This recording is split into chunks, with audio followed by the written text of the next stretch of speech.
song that you heard so many times, and every time you hear it, you're like, I'm not gonna bump to this song, but then you start catching a vibe? I'm sorry, not sorry. Yeah.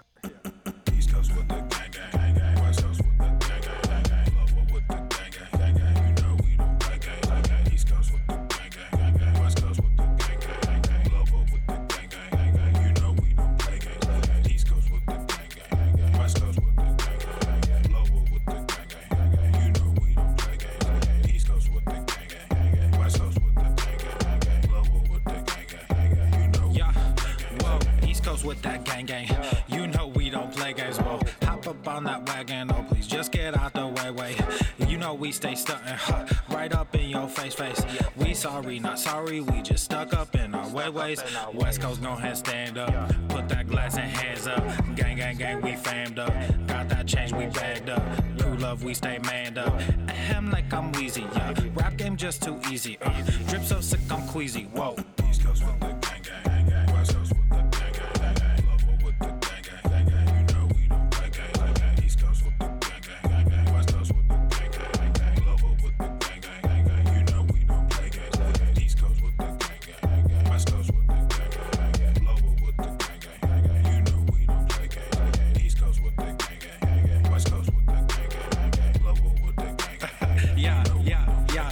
Watch me finesse, walk to the line. Good versus evil, God in his prime. Always in prime, always on time. Our time to shine, wifey is fine. I'm doing fine, glad that you asked. God fill me up, mud in my glass. God clean me up, all that I ask. Wherever you headed there fast. I am ahead, you are in last. Last time I checked, you were on What's gas. up, my Yes, beaches? and with Hello. fast and all furious, I'm What's starting up, to my spaz. Getting all peepages? furious, you put me on blast. Blasting that Darius, kids in the back. Back to the future is black. Black like T'Challa, Wakanda attack.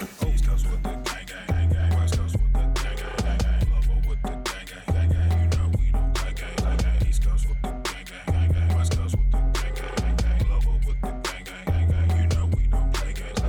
East Coast with the gang, gang, gang. West Coast with the gang, gang, gang. Lower with the gang, gang, gang. You know we don't play gang, gang. East Coast with the gang, gang, gang. West Coast with the gang, gang, gang. Lower with the gang, gang, gang. You know we don't play gang, gang.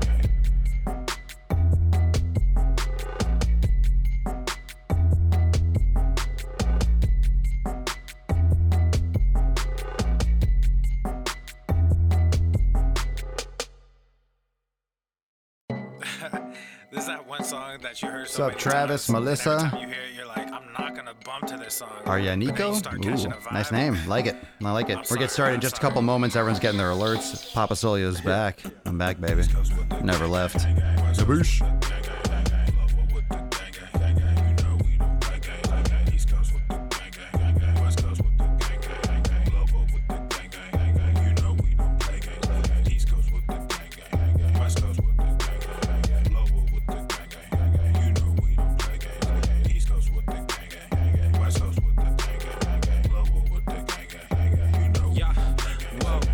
With that gang, gang. You know we don't play games, whoa. Hop up on that wagon, oh please just get out the way. You know we stay stuntin', right up in your face. We sorry, not sorry, we just stuck up in our ways. West Coast gon' ahead stand up, put that glass and hands up. Gang, gang, gang, we fammed up, got that change, we bagged All right, up. fam, let's Love, do we it. stay manned up. Booyah. I'm like I'm wheezy, yeah.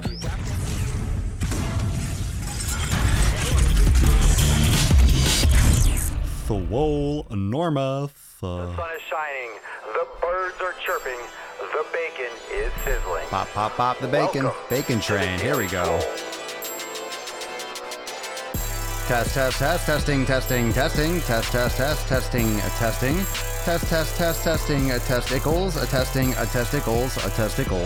Testicles.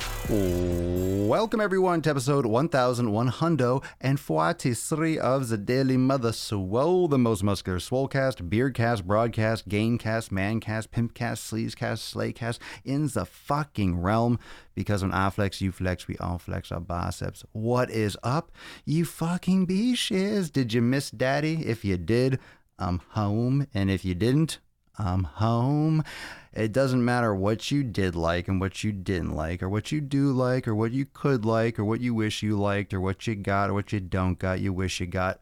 Papa Swolio is fucking here. And I'm here saying, what up, beesh? What's good? What's up, Anthony, over on IG? Hey, Dad. What's up, Sweet Cammy Wee?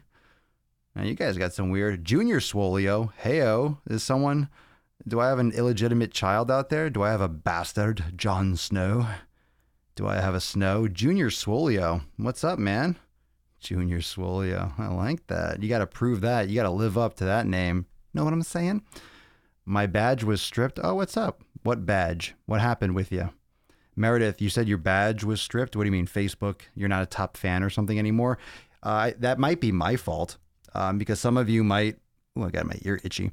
Some people might not get like this top fan status if you're not commenting as much or something. So it could be because I haven't been live on the main page in a couple days, so you're not commenting as much, or who knows, but it's okay. You'll get it back. If you earned it the first time, I'm quite certain you'll make it a second time. I'm quite certain you'll get another shot at the title. You'll get a shot at the title. Don't worry. I'm looking at you. I'm keeping an eye out. I'm keeping an eye out. What's up, Mark? Matthew, Jessica, Kimberly, late one tonight. I know it's been a little bit. It wasn't going to be as late.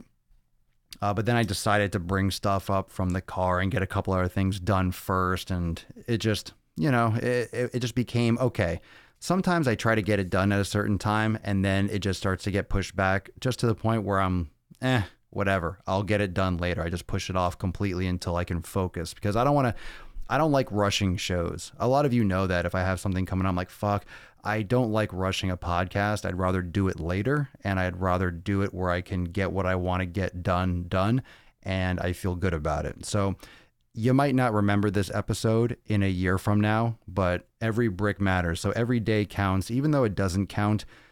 It goes both ways. You have to have perspective on both sides of the equation, both sides of the coin, because let's equate this to you working out. Let's equate this to you having a training session, right? Let's equate this to that. If you have a great workout, cool, you had a great workout. All right, that's fantastic. I mean, you need to have a great workout. If you have a shitty workout, you can look at it two ways. You can look at it as you got to get your shit together. That's the end of the world. Or, okay, it's only one workout. Now, both are important to have. Both are important to have in your arsenal because it's important to understand that every fucking day is important and you have to work your ass off every single day and do the best that you can every day. That's how you're going to build something great, whether it's a physique, whether it's a relationship or a business. And like what I'm doing, I don't have perspective on all different types of business, but I know what I'm doing and I know how I got to where I am currently with what I do. And I know it's because I did it the best that I could every day with the equipment and with the situation that I had. But at the same time, if something goes wrong, if you have a shitty workout, then you have to also brush it off because you can't let it drag you down. It's important to lay bricks that are of a good solid foundation because if you set a faulty foundation, your whole structure is going to fall the fuck apart. But it's also important to let it go, right? Let it go and not deal with it. Ignore it's in the past, move the fuck on. So it's not an excuse to slack and have shitty workouts and shitty effort all the time because, it's only one. Because obviously that long-term mindset is going to lead to a lot of shitty actions and you're going to get a lot of shitty outcomes as a result. So you need to focus every day and do the best that you can every day. But at the same time, if you obviously fell short in one capacity at one time, you have to just leave it in the dust and move on. You can't be dwelling on it and you can't let it drag down tomorrow's workout or tomorrow's yoga session or tomorrow's effort for whatever it is. So you have to think on both sides of the spectrum because both are true. It's like you're on your own seesaw and you have to balance out both sides. You have to really focus and do your best every day. And also, today sucked. Fuck it. And then move on because otherwise it's not like you're not going to have it. It doesn't matter even if you get to your goals or get to your goal weight, your goal strength, whatever that is, you still have to train regularly. You don't stop. It's not, hey, I stopped. I'm here. Well, you'll fucking lose it if you don't keep it, if you don't keep on training hard. So it's not like you're not going to work out again. So don't get hung up on one fucking thing. Move on to the next one. Float some hearts and some biceps or some, whatever you can float some shit. If you agree with, if you're picking up with what Papa's putting down. Look at this little beard squiggle we got going on. Okay. All right. So today is the Sunday. Oh, I got to bring that over on the live stream. I got to bring over that title, the Sunday Funday Q&Anus. If it's your first time with a Sunday Funday Q&Anus, it's super uber interactive. I do have some questions on standby if you don't have a lot of live questions. So I usually like to have some because maybe whenever time I go live, it just so happens that I don't get a lot of questions because maybe it's an awkward time and no one sees their alerts. Who knows? Maybe it's my cell service or something. But I like to try to answer as many questions live as possible. So I have a couple on the backup if we need to go there. If you all don't have questions, you just fucking know everything. But drop some shit down in the comment. Drop your questions. Drop your questions now. I will kind of give you a little bit of a summary of what is going to be going on for this week and kind of like where my mindset is. I've been training. I've been doing a lot of light stuff, walking around a lot. A lot of you saw my stories, and I was at Universal with family for a couple days, and I was still doing my work and still editing and doing the podcast. But I was live in Swolenormous X Live for the Daily Swole Club members and for Swolenormous X members. And sometimes I don't get service and I can't go live, but went live this weekend. Yesterday was a little bit funky, but the last couple podcasts have a lot of perspective because I'm walking around and literally you're in one of the places where people go to punch out. People go to Universal and Disney and those places to completely just eat every different shape and form of sugar possible. And it's crazy how many overweight children I see. And it's not just it's definitely a unique crowd because not everyone goes to Universal. Not everyone goes to those things. And I'm not a big ride person, but but that's where Mama Swolio's family and stuff like to go. And it's cool. It's cool. Like the rides are fun and these types of experiences are fun. And I'm looking at it from a different perspective because all I see, right? There's all that stuff. There's like, the rides or the attractions, and there's all these different things, and everyone goes there for fun. Everyone goes there for vacation. I get it. I've gone to Disney when I was little, and it's a very privileged thing to happen. Let's not get it twisted. People are very, very privileged. I get a chance to go and have that kind of like a vacation, and it's like an experience. And a lot of kids are fucking enthralled because it's like, oh, wow, I'm in the movie or I'm in the set. And you go to Harry Potter land. I mean, like those movies are cool. Like it's cool. It's cool. I'm really fascinated by like the art and the attention to detail and the marketing aspects of it. Like that's what really catches my eye. But what catches my eye more than anything else is just all the sugar. It's sugar drinks. All the foods are the same color. It's all the fried foods, everything you'd find at like a baseball game or a football game. It's just families that are all overweight. It's sad. It's sad. It's frustrating. And I know it's not necessarily the norm. And a lot of people can make that argument. Well, they're on vacation. You only go there once. Enjoy it. Like live in the moment. Enjoy that if you're going to go there. Yes. However, when they leave, they're also doing that at home. Don't pretend like they're only eating like that when they go to fucking Universal Studios. Don't pretend people that are fucking fat only go to Disney and they're only fat when they go to Disney. I mean, they're walking around 300-400 pounds for a reason. They're doing that all the fucking time. And yeah, it's hot as fuck, Tommy. It's so fucking hot. It's so fucking hot today. I mean, I got burned a little bit and I put some real good sunblock on, like some good stuff. And I was fine at Universal, but then we're outside kind of like by the pool a little bit and fuck, like I don't cook. I don't bake in the sun. Like I used to do that a long time ago, like sun worshiping a long time ago when I first started coming down to Florida, but it gets old fast. It's like the sun, it takes so much out of you. Anyway, so I got a lot of sun today. I'm a little bit on the red side. But, and right now the air is off, so I'm sweating.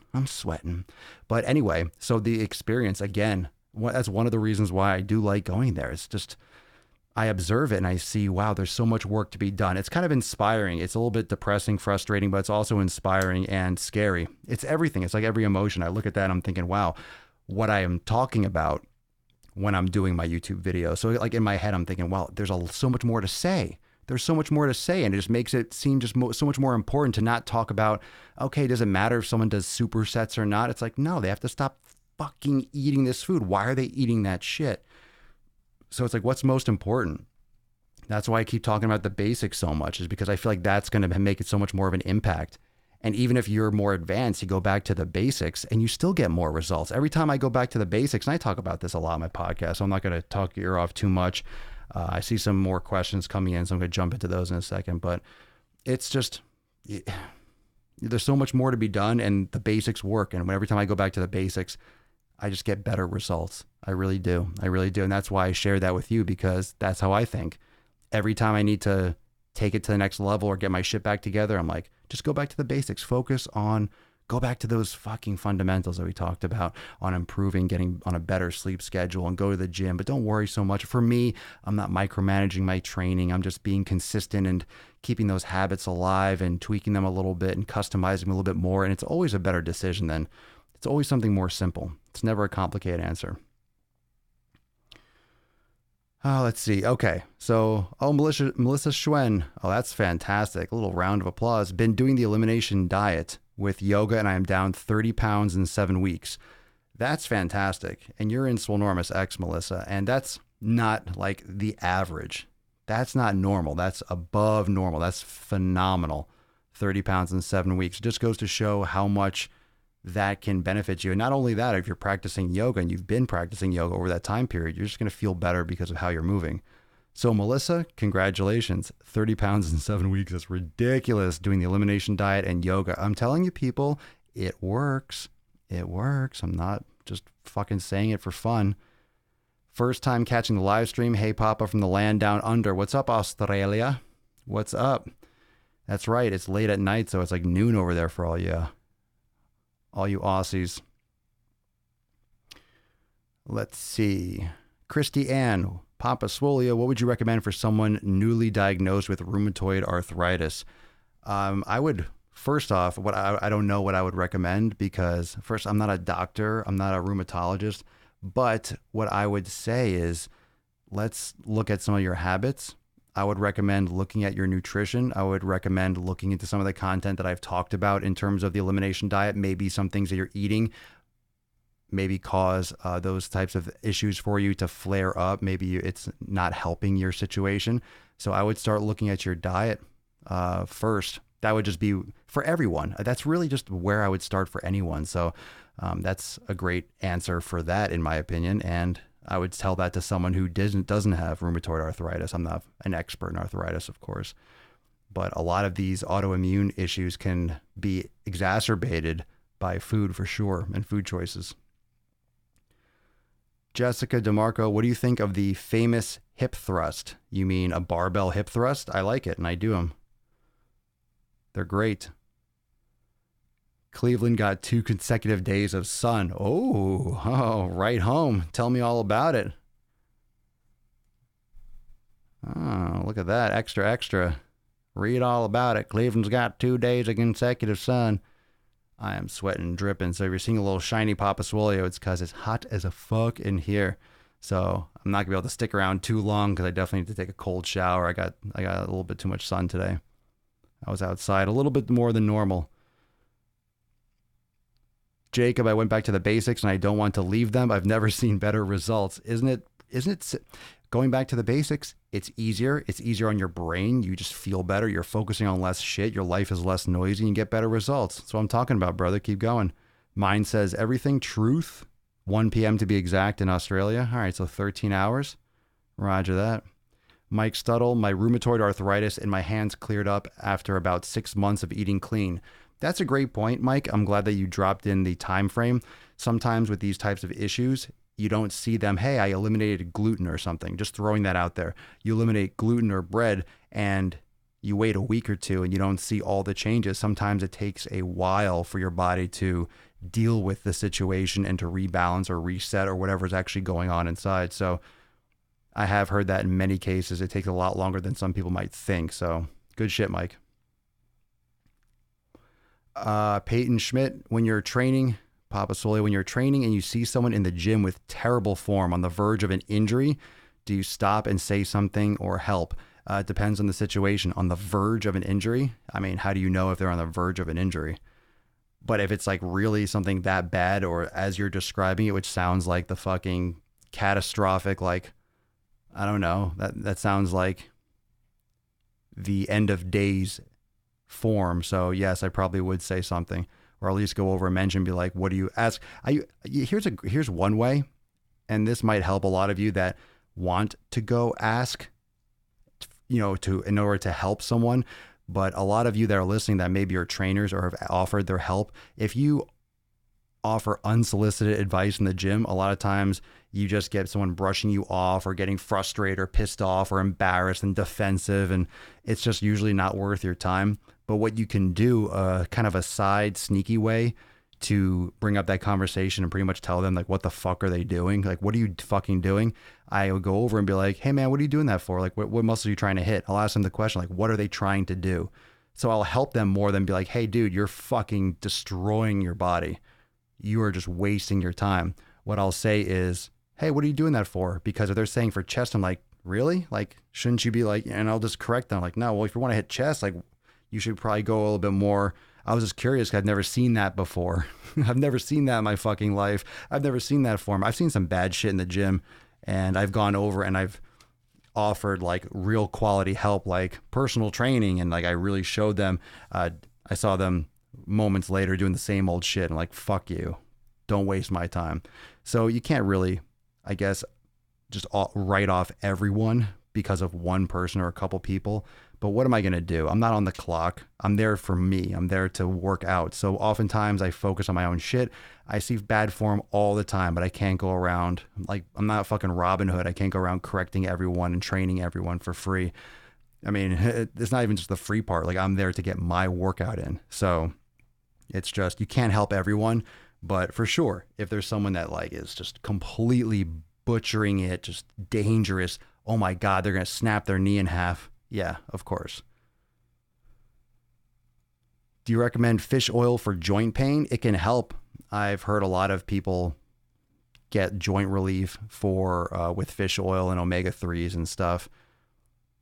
It has anti-inflammatory properties from what I've read and from my experience. I like it. I take it. And you can get it from grass-fed beef and wild fish and those types of sources. But if you supplement with it, it's not going to be bad for you. It's usually recommended for brain health and stuff like that, and cognitive function. It's not a, how should I say? It's not like it's ibuprofen, which you want to avoid taking, but it's not like you take fish oil and boom, my pain went away. It depends on where it's coming from. It depends on what the issue actually is that's causing discomfort or pain.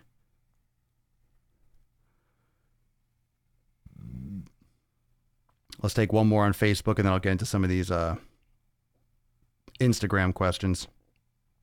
Got a bunch. Let's see. Matthew Wesson, self-myofascial release and foam rolling before yoga, or should it be used more for weight training days, pre or post workout? You can do foam rolling before and after a workout. It's fine. You could do foam rolling pretty much any time of the day for as long as you want. There's really no contraindication that I'm aware of. Like, hey, you foam roll for 2 hours. If you're foam rolling for 2 hours, the understanding is you're not foam rolling the same fucking spot for 2 hours. If you're doing it for 2 hours, maybe you're hanging out, you're doing like the inner part of your thigh, you're doing that for a few minutes, like 5-10 minutes. Then you're doing the outer part of that thigh and the front, and you're finding one spot and kind of working one spot. And that's the right leg. And then you do the left thigh, and then you do the hamstring, and then you do and then you're doing your tri. So you can be foam rolling for a long time, or you can be really specific depending on what areas you're training or trying to focus on.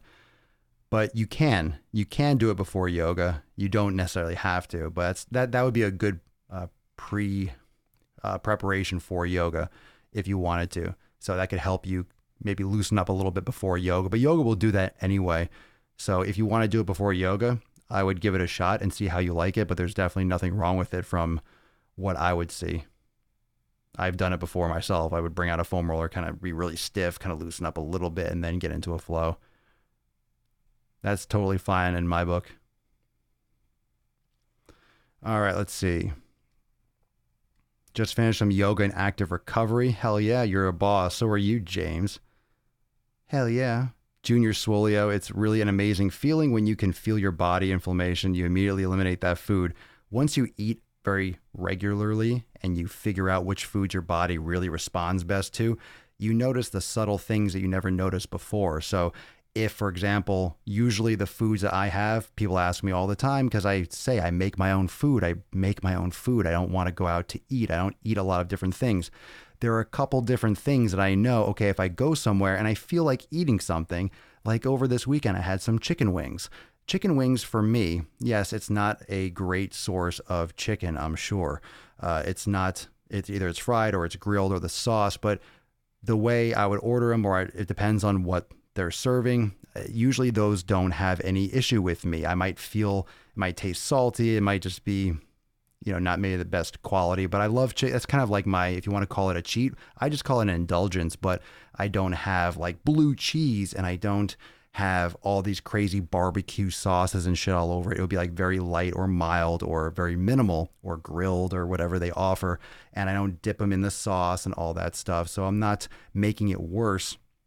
I just like the flavor. That's kind of like been my thing since I was younger. It's that and sushi. Those are two things. And a lot of you might not think of those as splurges or indulgences, but that's what I do. If I go out somewhere, I don't want to go and get like a massive pizza. I don't want to eat that stuff. It makes me feel like shit. And I don't believe that that's something that is actually benefiting me at all. At least I'm getting some type of whatever nutrients, maybe from the chicken wings a little bit, or from the sushi, getting some protein, getting something, but it's not regularly. These are things that people eat all the time. So on the rare occasion where I do, I know what foods, I know what my range is, if that makes sense. I know what my limits are. I know what foods my body will be like, okay, there's a very high percentage. I'll eat that, maybe feel a little bit like, but it's not going to make me bloated or give me a headache or make me break out like in a rash or something. No foods do that. I personally don't have I don't have allergies. I don't have any like major reactions to anything, but it's more just like how I feel. It's more, I would say, along the lines of sensitivities, in the sense that, okay, I know certain foods make me feel better than other foods.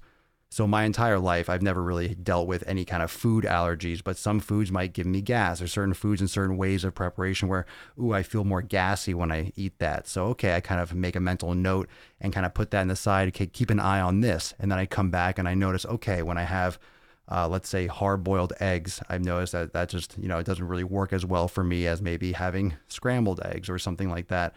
And there's different things where I'll kind of keep an eye on and try and tweak different things, because in certain situations, it might be different than if it was combined with a different food or a different time of day, or maybe there are other variables. So I don't all of a sudden demonize it right away, but I put it into like a category of, I felt a little bit around this time. Let me keep an eye on this food and see if that repeats itself, right? You write that down or make a note or mental note. Everyone's different, but that's like, that's something that I do. You just don't want to demonize it right away. So that's kind of like, for those of you that do the elimination, you can do a nice strict elimination for 4, 6, 8 weeks or whatever.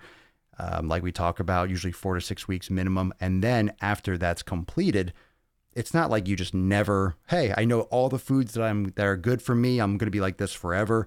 You might change in 5 years, or your body might start reacting differently to dairy products. Your body might start reacting differently to citrus fruits, right? I'm not you, you're not me. I don't know your life. I don't know what you deal with. So there are allergies and sensitivities to so many different things. There's so many people and so many combinations of gut biomes and just life experiences and genetics and things that we don't fully understand yet. So you have to observe for you. And as long as you are kind of on that rolling elimination, so you cut out all the foods, and once you figure out the foods that are really good for you right now, cool. But then there's like a rolling studying. You're just rolling. It doesn't stop. It's just this kind of constant observation, and you're just going through your life, categorizing, keeping an eye on things. And if you notice, hey, whenever I eat food A, I feel like fucking shit for 2 days. Something to keep an eye on and probably get the fuck out of your diet. For whatever reason, it's bothering you, but that's why you test it. And if you care about your health, and this is my opinion, but fuck, if you care about your health and how you feel and how you perform and how you look and all those things that we talk about that are great to use for goals. If you give a shit, then that's something that you want to look at. You want to customize for you. If you just want to follow some plan that some fucking person just puts out for you online, that's on you. But I think that's fucking stupid. I think that's lazy. And I think it's inaccurate and reckless to just follow someone else's diet suggestions, someone that doesn't know a fucking thing about you.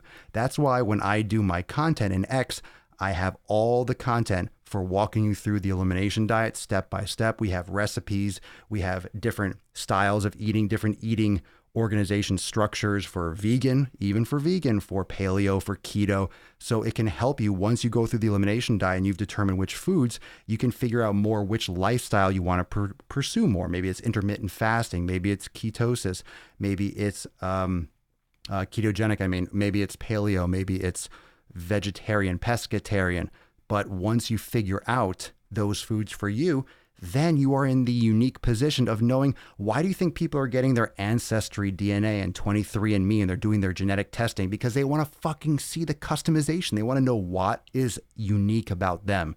What can they do specifically for them moving forward that will get them the most results? GNC does this too. You take all these tests and you send it in, you plug it in, and they give you a supplement profile because, hey, if you have this specific genetic sequence, maybe these supplements will help you optimize how you feel because of this genetic sequence. Take these vitamins. Maybe that's fucking complete accuracy. Maybe it's kind of half and half. Maybe it's bullshit. But this is what people want. So if people want customization, people want specific shit, but guess what? They don't want to fucking do it themselves because they're lazy and they're short-sighted. So people want customization. People love customization, but they want someone else to do it. Well, someone else is exactly the fucking person that can't fucking do it. You have to do it. And that's what we do. That's what I talk about. I don't do it for you. I'm going to show you how you can fucking do it. I'm going to walk you through it and you're going to do it and crush it. And just like Melissa was saying, fucking 30 pounds in 7 weeks.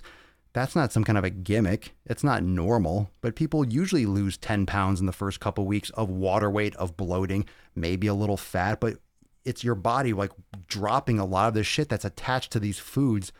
You know, obviously it's not literally attached to the food, but that's a part of this cyclical routine that you're in, whether it's eating too much, whether it's eating the wrong food, maybe it's eating the wrong food and too much and not sleeping because you're eating foods that are keeping you up at night. So you're not sleeping as well. So there's just so much thing. It's so many things. It's a cycle. It goes around and around. So that's that. Hell of a fucking question.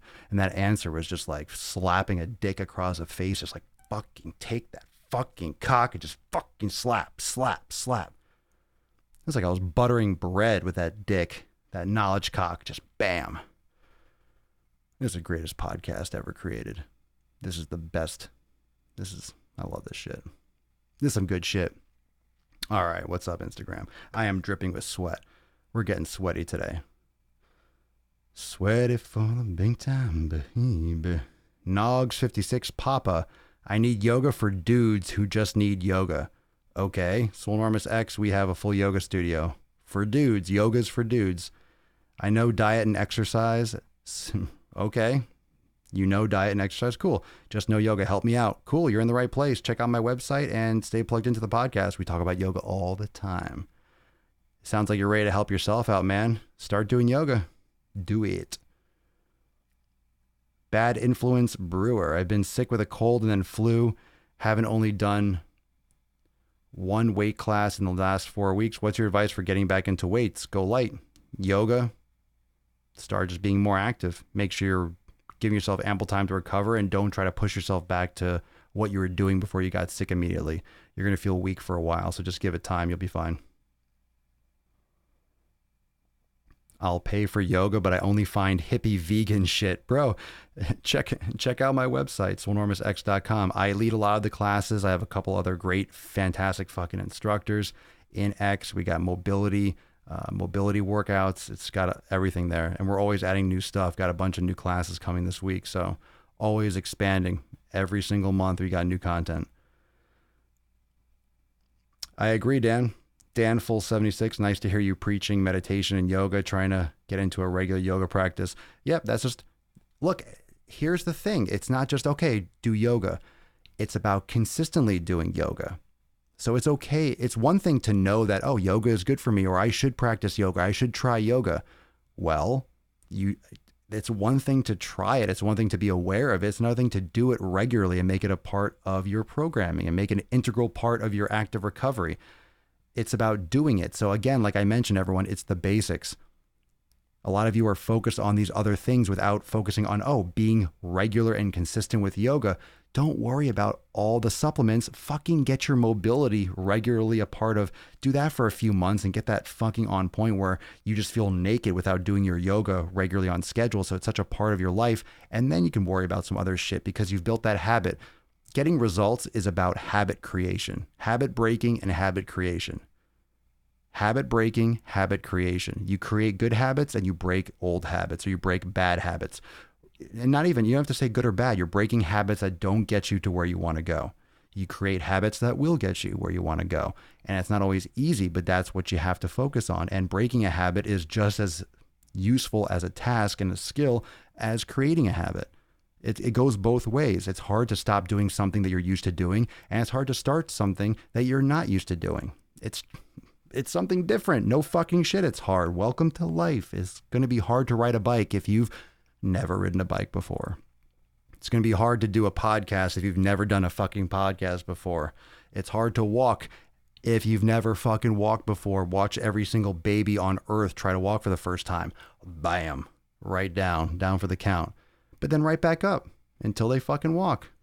And then they walk the rest of their life. So once you learn that skill of walking, you don't think about it anymore. Yeah, this is the best podcast I've ever seen. Thank you. Thank you, sir. Thank you, sir. Thank you, sir. May I have another? Oh, thank you, sir.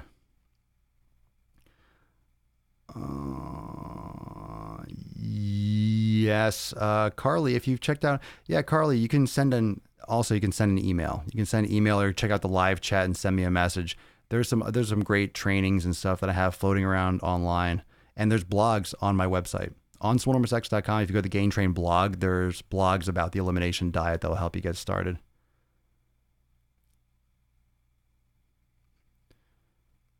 And plus, there's tons of podcasts that I've done, and also YouTube videos or stuff that I talked about. If you follow, I know there's a lot of stuff that I do, but there's a lot of different types of content. So it depends on how you like to learn about this stuff. Sometimes people for audio, they don't absorb the information in their ear holes really well. So they like to read. So we do stuff on the blog. And then some people like to watch a video where I'm talking and looking to the camera. And so then there's YouTube, and then there's Instagram where I have posts and Instagram stories. So I try to deliver similar content in all these different places, depending on how you like to absorb information. Some people just like a tweet where it's like, stop being a fat fuck. And then they follow me on Twitter, and there's that. So yeah. Anyway, so you can check out the blog too, and you can also use the live chat on the site. So if you have any other questions about it, you can feel free to drop a line, and then we'll get back to you ASAP on that. Yeah, in foot coffins, right? Captain form corrector. How often, Lost in Central Valley, how often should an 8-year-old do yoga? I just got my daughter back and I want to help her lose the excess without affecting her self-esteem. How often should an 8-year-old do yoga? Well, what kind of yoga are you doing? You can do yoga every day. Think about what yoga is for a kid. When you're a sedentary, unhealthy adult, and I'm not calling any of you sedentary and unhealthy, but if you are, okay, I guess I'm calling you that. But think of how little someone moves. When you try yoga, you're like, oh my God, it's beating the fuck up out of me. Have you seen a kid play and do yoga? Kids do downward dog and they run around and jump. They do yoga anyway. Just doing yoga is literally what kids do. Just be like, hey, and they play and they roll and they do cartwheels and they bend and they try to do a handstand and they climb up a freaking staircase on their hands. Like, kids are doing yoga all the time. This is just a little bit more, I guess, quote, organized. So if you're doing basic yoga, an 8-year-old can do yoga every day. It's just moving. It would be excellent for an 8-year-old. And if this is my opinion, I don't think there's anything that would contraindicate an 8-year-old moving.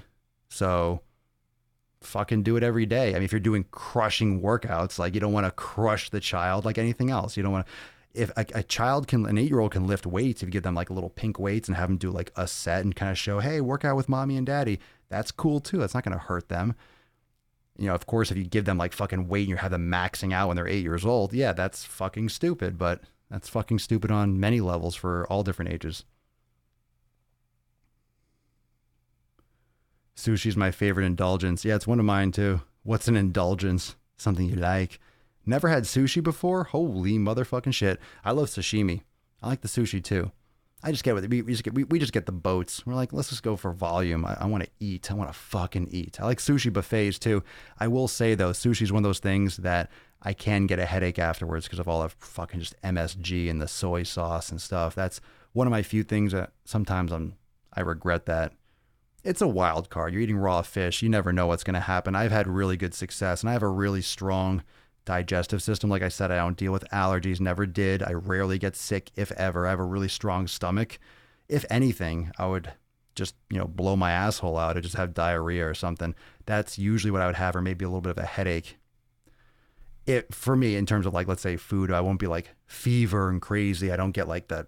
I've never had food poisoning like that and stuff. But sushi is delicious. But I keep all that stuff to the minimum. You can go to like a sushi buffet and get a lot of crappy shit and get all the dressings and all this stuff. You can eat a lot of different foods a little bit healthier and cleaner. But I mean, if you're really relentlessly on point, these little things like I mentioned with sushi or chicken wings, like once in a while, it's not going to make a difference for me. But I've been doing this for almost 20 years. So it's psychological as much as it's physical. Like I know what my limits are. I know what I should be doing. I know what I can do. I know what I can't do or shouldn't do. And it's my own journey. My journey is very similar to the one that I am encouraging all of you to look into more. So when I'm telling you, hey, stay focused, I tell myself that too. So I'm not perfect, but at the same time, I've just been doing it longer. So if I do something and if I have that, that's a literal piece of like dirt on the road. My body doesn't even recognize it. I'm right back and I'm fucking on point. I won't have that for a while and have no issues without having it. I won't be craving it. I'm just like, done. So that's the difference. It's like it's the practice.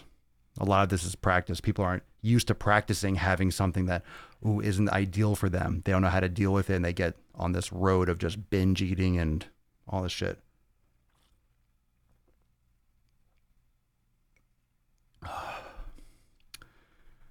Whew, that was good. Good ice cold water. Joseph Marsh, should I do more reps or more weight for gaining muscle mass? I see things saying both. Yeah, do both. More reps or more weight? You should do more weight if you want to gain mass. But you're looking at it in a very small, specific, conceptual way because you can still gain muscle mass while doing high repetition sets. It's about the volume, how many sets and how many reps you're doing, like how much total work you're doing in a workout. And really over the course of a week, over the course of a month, over the course of a year. So it's really the overload on the muscles and the volume. But I would opt for more like 8 to 15 repetitions in general. But I do less reps and I also do more reps depending. But it can get super complicated, but keep the reps to when you're really fatigued, like no more than like 8 to 15. If you're doing 20, 30 repetitions, it's not the ideal way to go. And if you're doing like max reps all the time and going for real strength, it's not ideal for muscle mass. But strength is definitely important for muscle mass, so don't be afraid to go heavy. Nikki Brown, hey Papa, I learned from the elimination diet that I have a gluten sensitivity. Also, I can drink almond milk with no issues. That has helped me greatly. You're awesome. Well, great. I'm glad to hear it. Oh, I'm not glad to hear that you have gluten sensitivity, but I'm glad to hear you figured it out. And what do you find that you've felt better with, Nikki? That's what I'm interested in, because people can maybe relate. I want to know this has helped me greatly. What has helped you greatly about it? What did the gluten, what did you feel from having that? Or what did you feel differently from removing it? I'm just here from the beard. Aren't we all? I'm here for the beard too. I'm sweating like a fucking whore in church. Let's see. Space Marshmallow. I had my diet down very well, but after using the elimination method, I eliminated my yogurt and grain bread, and I haven't had bloating since, which was a big issue for me. Fucking fantastic. Fantastic. What you'll find by paying attention to your food more, and I want you to think about this, what you'll find is when you lock down on a certain food that maybe is like, oh shit, now I realize that's causing me issues. Even if it was something that you used to like or you used to eat a lot or you had cravings for, you tend to not really give a shit. You're like, oh, I see that. Like, oh, I remember it being good, but you also remember it causing you fucking bloating or causing you joint pain. So you'll remember that. And it just kind of changes the association. You don't look at it the same way because your body doesn't associate with, oh, like a sudden shot of excitement, like, hey, mouth pleasure, like, oh my God, instant satisfaction, instant gratification. Your body starts looking at those foods as, oh, that hurts me. And guess what? It does. For you, for whatever reason, it bothers you, so cut it out. You don't need it. It's not for you. If it bothers you, get rid of it.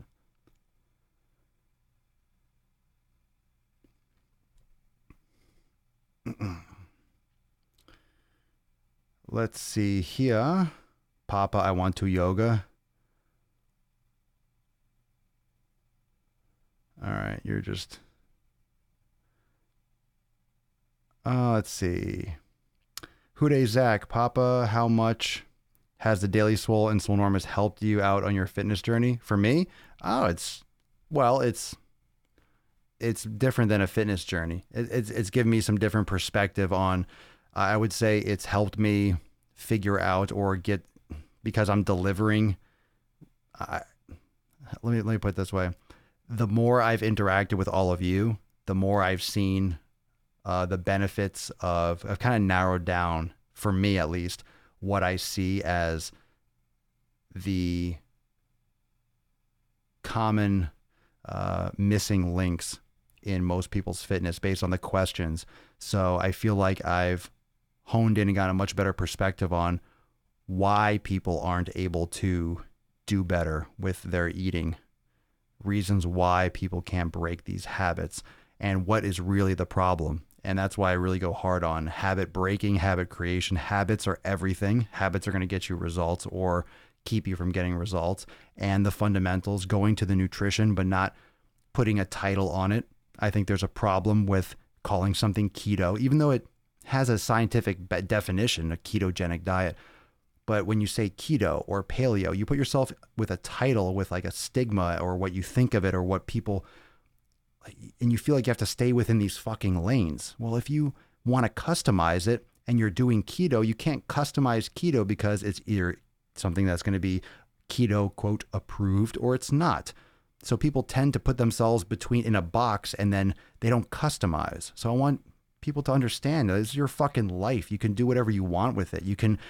And you have the ability to break these, quote, rules, like fucking eat something that your body responds well to. Cut something out that your body... Don't eat fucking shit that your body hates. Stop eating shit that you don't need, that isn't serving you and giving you the tools to get results that you say you fucking want.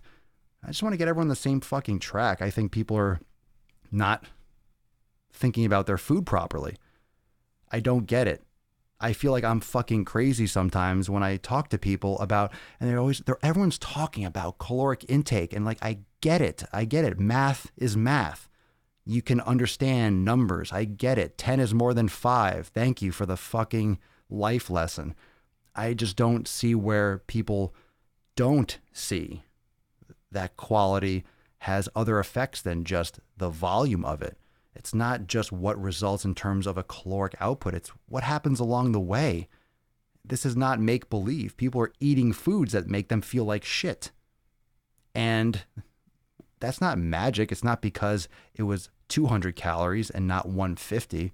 It's because it was fucking pure concentrated sugar, and one might have been a fucking potato. And it's completely different. The source has a lot to do with it. I felt these things, personal experience, and thousands and fucking all of you. You say you cut out, you tell me. That's why I'm just sharing this, because you tell me, go cut these foods out, feel better, and then tell me if it's caloric value or the type of food. Quality means the type of food, the contents, and like the the profile, what you're consuming.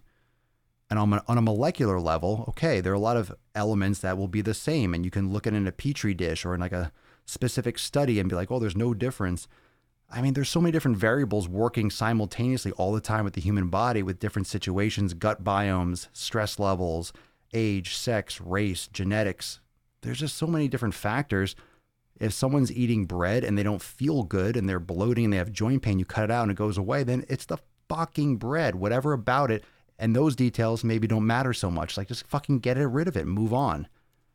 People just get so locked in, but bread, but I used to have that all the time and I put my jelly in it. Then fucking eat it and be miserable. Like, just, what do you want? You eat that and you feel like shit. Stop eating it.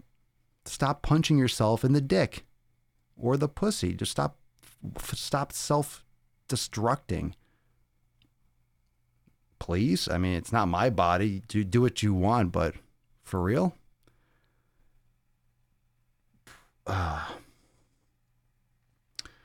We got some follow-up on Nikki. So she learned from the elimination diet. She has a gluten sensitivity, and it's helped her greatly.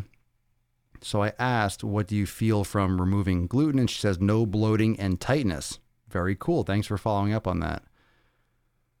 You're welcome, Garen.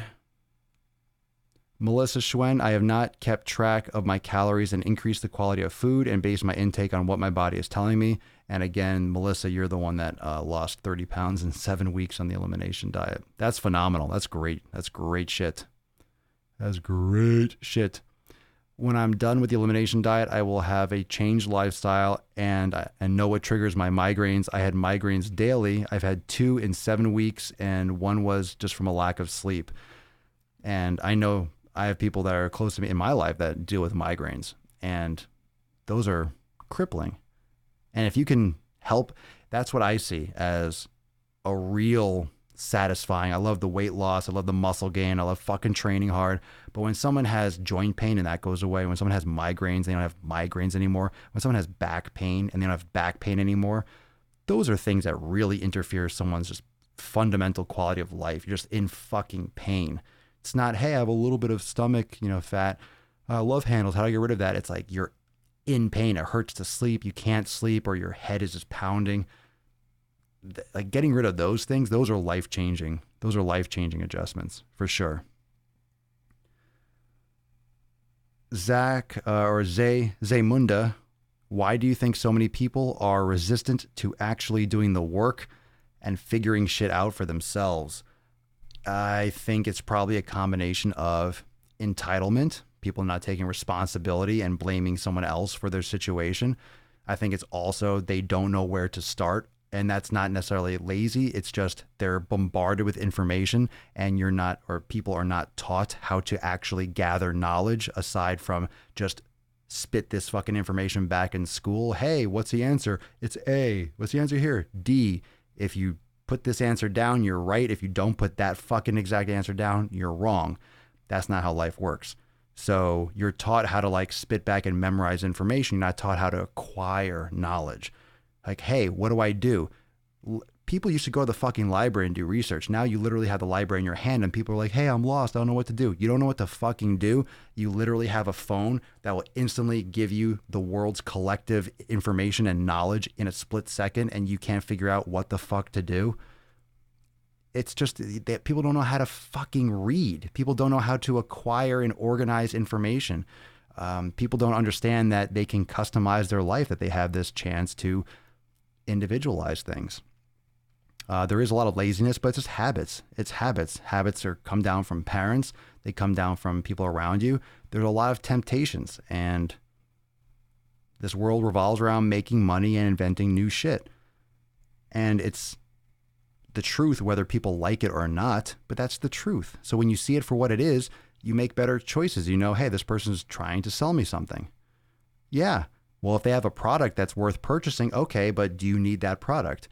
So maybe they do sell soda. Oh, that soda tastes really good. I'm sure it does. It's designed to taste really good. Think about that. Wow, that soda tastes really good. Of course it does. It's a good product for what it is. That's why they sell a lot of soda, because it tells your brain is like, holy fucking shit, that tastes amazing. They did a good job. They designed it to taste amazing. You need to understand you don't need to drink that because it's not real. Just because a product exists doesn't mean you need to purchase it. That's it.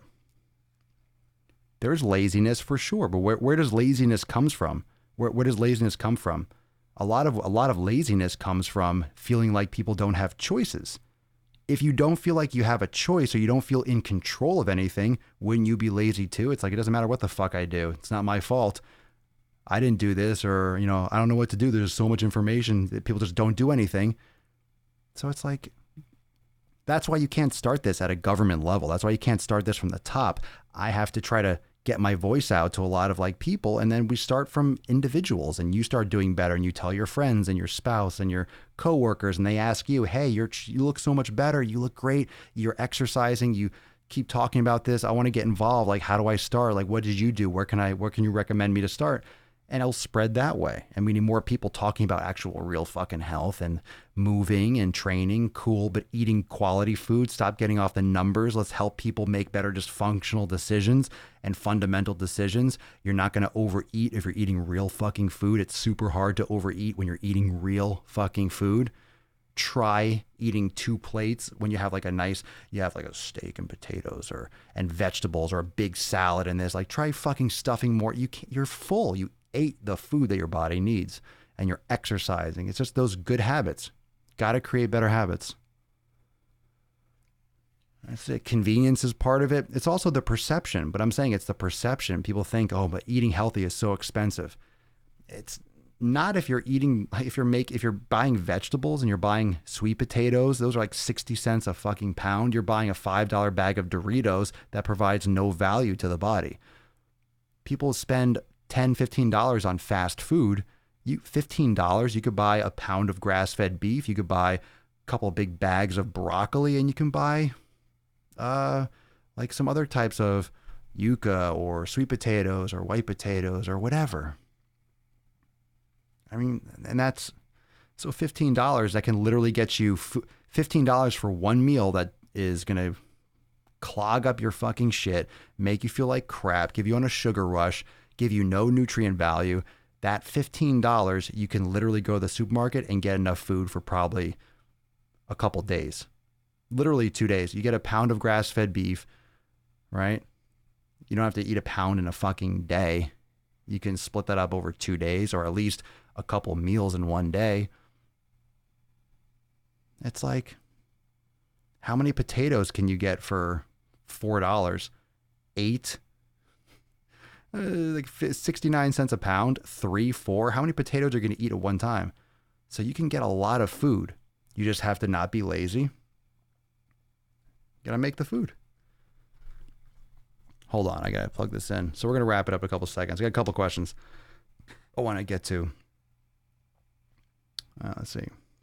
What's your advice for getting out of a funk? Tune into the Daily Swole. Don't pressure yourself. You're getting out of a funk. If you think you're in a funk, then you have to get out. If you realize you're not really in a funk, just go to the fucking gym and just go do it. Just go do it. You'll figure it out. Don't not take action. Take action. Do something. Do something. If you do something, you'll get it. You'll make it happen. Just realize you have to, especially when it comes to fitness, either you work out or you don't. You eat the right foods or you don't.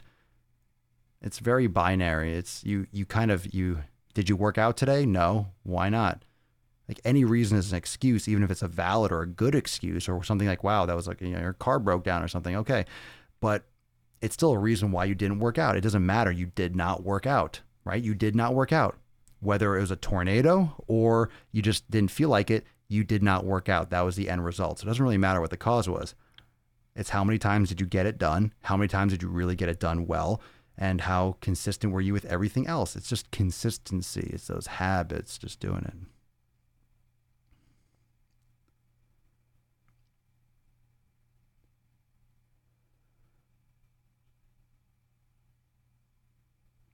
I just realized I won't have anything to listen to while I warm up today.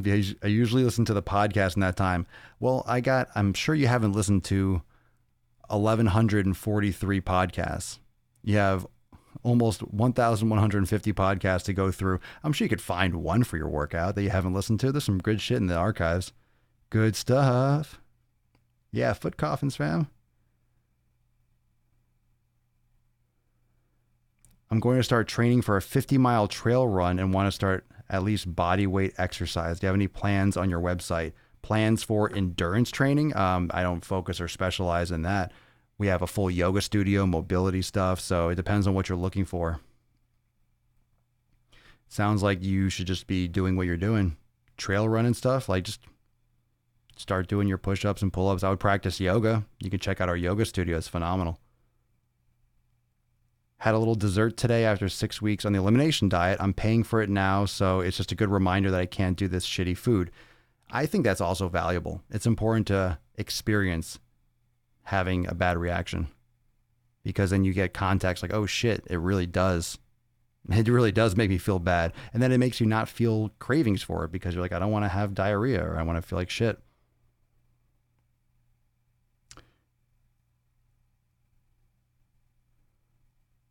All right, fam. Love it, love it, love it. I'm listening to April episodes right now on my walks to the gym. Love the back catalog. Yeah, we got some good throwbacks. And more stuff coming. I want to get into much more questions and get into some of these questions that were asked that maybe I didn't get to, and go into a little bit more depth this week. So got a lot more content as always, and we'll talk more nutrition. We'll talk more training, and do your best to show up live, because I do try to integrate as many questions that are contextual as possible. So turn on your post notifications. Live on Instagram, YouTube, Periscope, Twitch. Second channel on YouTube is Daily Swole Podcast. So I got my main channel, Swolenormous, and my second podcast channel is Daily Swole Podcast. So you can subscribe there too if you want to catch the live over there on YouTube. But swolenormousx.com for all the details on memberships, on the blog, on apparel, and of course, you can subscribe on all the different apps. So here, we're in the swole hole. We're back. We're going to be crushing it. More shit coming tomorrow. So let's fucking get after it. It's Monday. Let's go pump. Let's go do it.